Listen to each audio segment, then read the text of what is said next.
how's it going? I'm the Real Manos, and I am talking about Owl House, Season 3, Episode 3, the finale, Watching and Dreaming. And I know what you're saying. Hey, Manos, you did a review of Season 1, and where's the reviews and videos of Season 2 and then the previous episodes of Season 3? And what I have to say is, you didn't get that? I clearly sent it to you. I'll have to double check my folder. I'm pretty sure you got it. You have to maybe check your junk file. Okay, I've been a little lazy lately, and lately I mean a few years, on doing videos of everything I like. If you've been following me on Twitter, though, you've definitely been seeing me speak a lot about it. So, I want to just give some brief thoughts. And yeah, this is going to be a spoiler discussion, so if you haven't seen this episode yet, you may want to stop now. But before you do, let me just say that this episode is fantastic. Go see it. If you haven't watched The Owl House yet, well, hold on. Go back, watch the whole show, and this finale sticks the landing. Alright, spoilers ahead from now on. So, one of the things that troubled me was the fact that the Disney Channel kind of like, I don't know, didn't stick to their guns and kind of like, I don't want to say double-crossed Dana Terrace and the crew, but, didn't do them justice, because the last season was cut short to 3 episodes. Thankfully, they were able to negotiate a deal where they were going to be what they called 45-minute specials. And this last episode is 54 minutes, I think. Just about 55 minutes, so an hour. And so if you cut these all up, you probably get 7 episodes out of it. So, yeah. It's annoying. I would have really enjoyed a 20-episode final season. But it is what it is, and I think what Dana Terrace and her crew have done is fantastic. Because I think they knew ahead of time in the writing process what they had to format this story for. So I think they were able to pretty much nail it. And I think if you go back and look at the last season as a film trilogy, that makes this all the more fun to watch. It's like they had 2 seasons of a show, and then we ended with 3 films. Okay, great. And the last episode, we actually, to continue off from the previous episode 2, the Collector shows up with his godlike powers and snaps his fingers, Thanos style, say, I got a new game for you. And then we cut. We bring back up, and the Collector easily defeats our heroes because he is a godlike being that has all these super magic powers. He, takes down the supporting crew, and leaving only Luce, Ida, and King to play with, and put them through the ringer in their own kind of personal hells, essentially, and see how they get out of it, and kind of using their friends, puppeteering them in order to manipulate them into a situation. Luce is able to break out of this first because she realizes that Amity is not exactly behaving and talking like she normally does, and is able to figure it out, and is able to break out of the spell and rescue the others. And then, of course, we get into her communicating with the Collector. And one of the things I think a lot of fans were kind of keen on, maybe we're used to these story tropes, but or at least paying attention to the story at hand, because the Collector never seemed all that malicious and evil, unlike Emperor Bellows. So we kind of had a feeling he's also a child, even though he's thousands of years old and a god and stuff like that. He's still mentally a child. And had that sort of, I don't know, mischievous innocence to them. So, yeah, it did make sense that Luce is able to get through to the Collector. But that's because we have Bellows in the background manipulating the Collector once again, and Rain whispers body, and Rain is able to push Bellows out, but Bellows had already gotten to the body of the Titan, and wow, what a reveal that is! That the plan B for Bellows was to absorb himself into the body of the Titan and take over. And for those of you who don't remember, the Titan is the Boiling Isles, the whole society. And he starts to get up and do battle with our gang, seemingly killing Luce in that scene is really, she's not dead, but man, that scene really does sell it. And Ida and King's reaction sells it, as well as the Collector, who had just became pretty attached to Luce. Not just in this episode, but since he escaped. King had kind of been telling him and playing up Luce like, this really cool person, and he kind of sees that and connects with her. And then they lose her, apparently. And that scene's, I think that moment is really nicely done.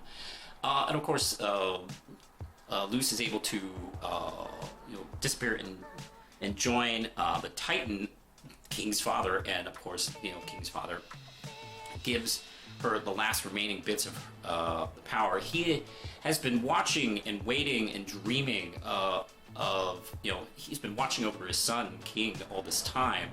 And of course, he has grown attached to Ida and Luce, and he's very well aware of what's going on. And Luce, of course, doesn't know she should take the last bit of his life. And it's like, well, Bellows is killing me right now. This is all I have left to prevent that. And that's a beautiful moment. And she becomes this final form, which I think the fans are calling, Titan Luce. Very good. I really like that.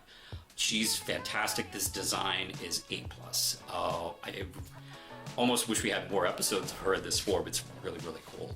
Really great design. I look forward to seeing cosplayers and fan art of this for a couple of years. So, of course, she gets to this, battle, defeat, pull Bellows out, right out of the heart of the Titan. Kind of freezing the Titan in a repositioned state of the Boiling Isles, saving the country.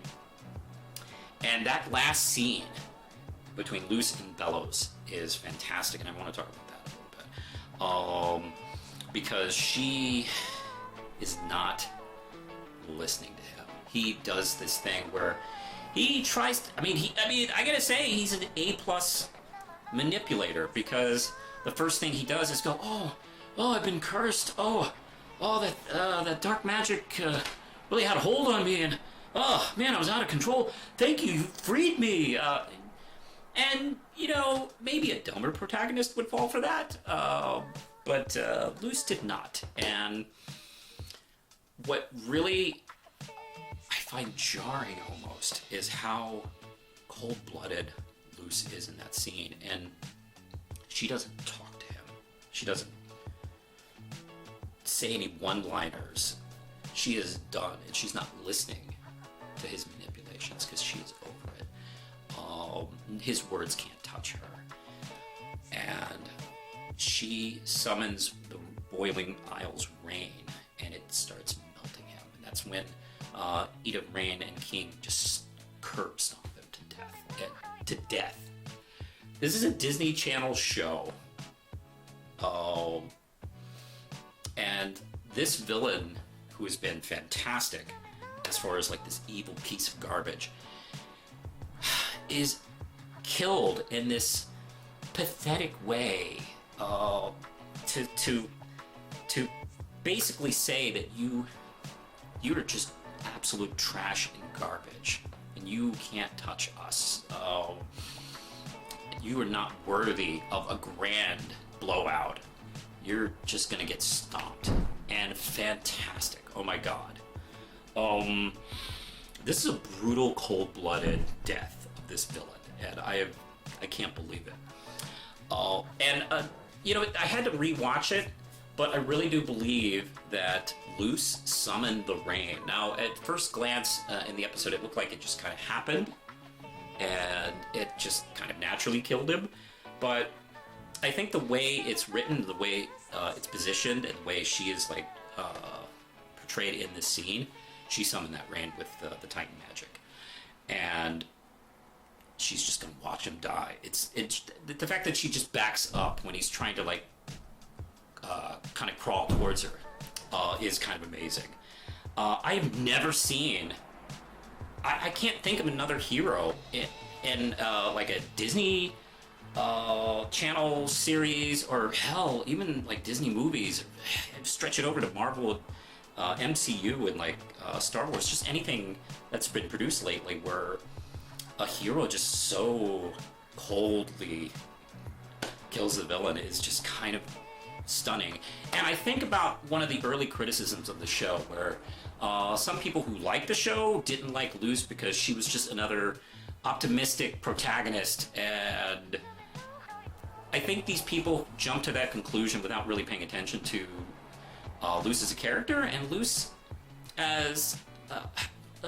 sense of humor. If you really kind of go back, even in the first episode, all the way up to the end, she's had this kind of like dark sense of humor, dark side to her. That's always been there, and this really does fulfill that. So, absolutely stunning work. And it's done in a way that I feel like was able to get away with on Disney Channel, and not to be overly brutal. This wasn't like Punisher type of thing. She is still a deeply beautiful, optimistic, caring person, but some people you just gotta let go, and Bellis is one of those guys. So, fantastic. And I was hoping we would get enough of a wrap-up during the last few minutes of the show.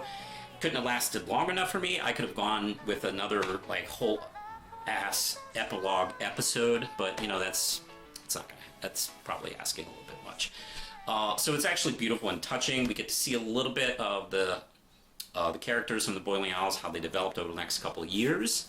I think there's a 3 or 4 year time skip between the end of the episode and the epilogue, and we get to see Luce and her getting ready for college. She's still dating Amity. The Hexite school is like changing. Everything is kind of like rebuilding. It's really lovely, and the animation in this episode is just absolutely stunning. The final battle with Bellis, gorgeous. There's not a plain looking shot in this episode. It's just stunning work. So I kind of liked it. You can let me know in the comments below what you thought of the final episode, or as the series as a whole. And if there's anything I missed that you want to hear me talk about, just let me know.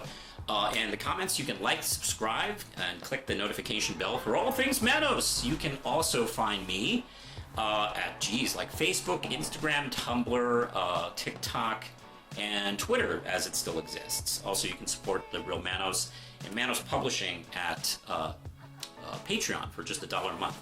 I'm about to start a new Kickstarter for Red Knight, the comic book. Issue 7 is about to come out, so we're going to do a Kickstarter for that. You can follow Red Knight on Facebook, as well as Instagram on Manos Publishing. Anyway, I think that's it, so I'm going to be talking to you later. Push the button.